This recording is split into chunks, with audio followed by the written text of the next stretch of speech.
Hey, God's Hail Zeon, and since there's about maybe, 2 days till the next episode of Sailor Moon Crystal comes out, I thought it might be a good idea to, do that review comparison for the last episode we got. If you haven't noticed, I've been putting out quite a few videos lately, so you can understand why this video got pushed back. I'm sure you're all understanding people and can forgive me for this. And if you can't, well, what's the worst thing you gotta do? Leave me a negative comment? So here we are, Sailor Moon Crystal, Episode 7, Mamoru Chiba, Tuxedo Mask. This episode picks up from where the last one left off, with Usagi waking up in Mamoru's bed, and then after seeing the top hat mask, she puts it all together and goes, "Oh, your Tuxedo Mask!"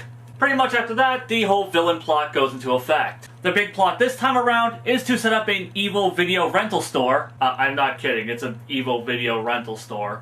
And use the video rental tapes from that place to hypnotize the people of Japan and make them hunt down Sailor Moon. Sailor Moon shows up, use the healing escalation to purify them.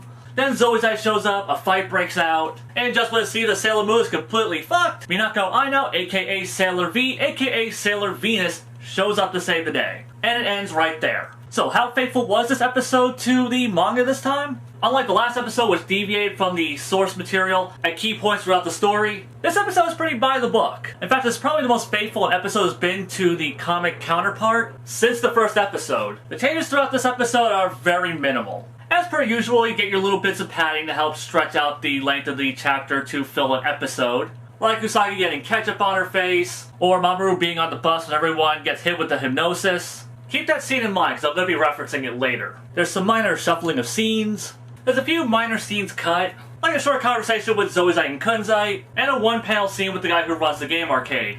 And then there are a few minor aesthetic differences. Some are there to modernize the somewhat dated source material, like Ami's big bulky laptop being replaced with a tablet, and the evil hypnotizing VHS tapes being replaced with evil hypnotizing DVDs. And then there are little visual differences that have been changed for really no reason. Ami is already transformed when she's watching the brainwashing video, and Rei is seen walking down the street in her high school uniform instead of her priestess outfit. But these are all very minor differences that have no impact on story overall. The big changes really don't start happening until the big climax of the episode. In Crystal, Ami is actually involved in the fight, where in the manga she stays behind and is manning the computer. Tuxedo Mask actually gets physically involved in the fight, when in the manga the barrier that Zoe's Eye put up kept them from even getting close. And when Sailor V gets involved, she straight up offs Zoe's Eye. And then there's the classic series counterpart. Yeah, the classic series actually has a counterpart to this episode this time. Now the classic series pretty much takes all the story elements from this and junks it. Mamoru and Usagi don't know each other's identities yet, so that plot point doesn't even exist in this series as of this point. And the whole villain plot with the evil rental store of doom, that too has been scrapped completely. So if this episode ditches so many elements from the manga, how can I really call this one a counterpart? There are two major things that are still left intact here. First off, all the versions of the story put an emphasis on Tuxedo Mask's desire to save and protect Sailor Moon, which plays a role in all three endings. And the final battle is brought to a close when Sailor Venus makes her grand entrance, saving everyone. Since the plot from the manga has obviously been completely junked, the villains have a completely different plan for this episode. In this episode, Zoe's Eye devises a plan where he disguises himself as Sailor Moon, going around saving the day and catching people's attention. And then the Dark Kingdom fakes a kidnapping for this fake Sailor Moon to lure out Tuxedo Mask. The reason for this is to get the 2 rainbow crystals that he had stolen earlier in the series. Also, this is done to get the attention of the real Sailor Guardians, so that way they would come and investigate. Everything goes as planned. Kunzite attacks the Guardians, locking them inside of a dome that's slowly contracting and crushing them. And when Tuxedo Mask goes to save the fake Sailor Moon, Zoe's Eye stabs him in the back. And right before Kunzite is about to finish off the Guardians, Sailor V shows up to save the day. The villains run away, there's a tiny epilogue, episode end. So how do these 3 versions stack up?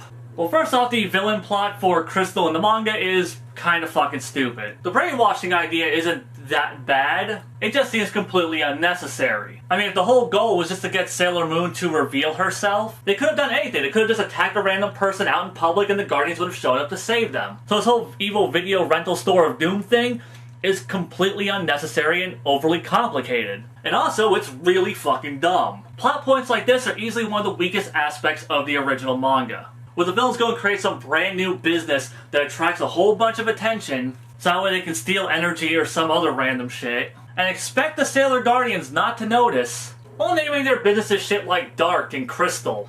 This was way more of a problem in the Sailor V manga than the Sailor Moon one, but it doesn't make it any less stupid. Then there's that little filler scene that the anime added with Mamoru on the bus. If everyone was all mind-controlled and wanted to get to Sailor Moon, why were they even on the bus to begin with? Why did they just suddenly stop out of the middle of nowhere and then everyone got off at once? It was already shown that people were already under the effects of the hypnosis, so why did it randomly take effect just then? If they wanted to show Mamoru's suspicions being piqued, they could have just had him look out his goddamn window and see all the zombified people walking through the street shouting Sailor Moon.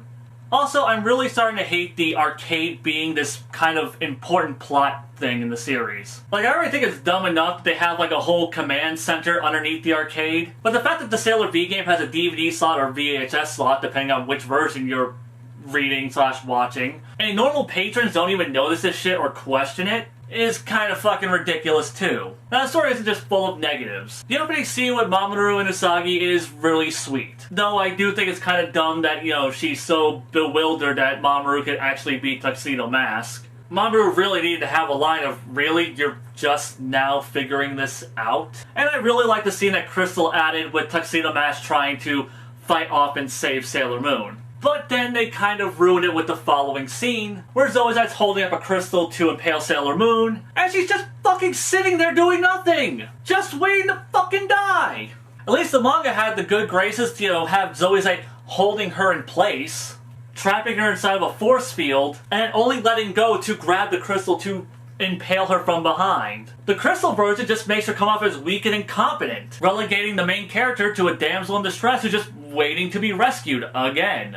So yeah, no matter how you slice it, both the manga and Crystal are fairly mediocre stories, and each one has their own pros and cons. As for the classic series counterpart, this is one of the best episodes of the original series. The villain plot's pretty interesting. The idea of using a fake Sailor Moon to lure Tuxedo Mask to save said fake Sailor Moon, and using said fake to grab the attention of the real Guardians so that way they would come and investigate. Tuxedo Mask has a great one-on-one fight with Zoizette, and Kunzite's energy dome that was going to crush the Sailor Guardians is a legitimate threat. Unlike Zoizette just standing there holding a giant crystal above his head. Also, this story had the common sense to involve both members of the Dark Kingdom to attack the Sailor Guardians. It was a pretty big plan and it needed some pretty big firepower. But in both Crystal and the manga, it's just Zoizette, which is extra retarded for Crystal considering all 4 members of the Dark Kingdom are still alive. And since I brought up the fact that the Dark Kingdom members are still alive, let me just say a few words on that. I understand that some people might like the fact that they're still alive, because offering them too soon would be like complete waste of villains. But when you do nothing with these villains,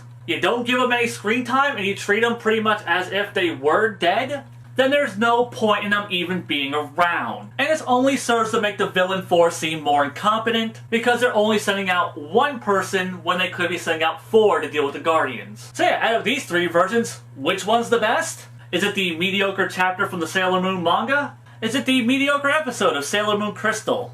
Or is it the pretty fucking awesome episode of the classic Sailor Moon anime? If you haven't figured it out yet, it's the classic series.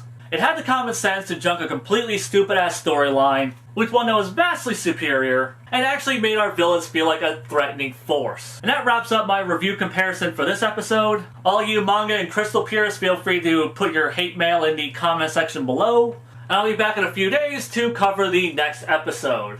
I'm Hail Zeon, Moon Pride, motherfuckers!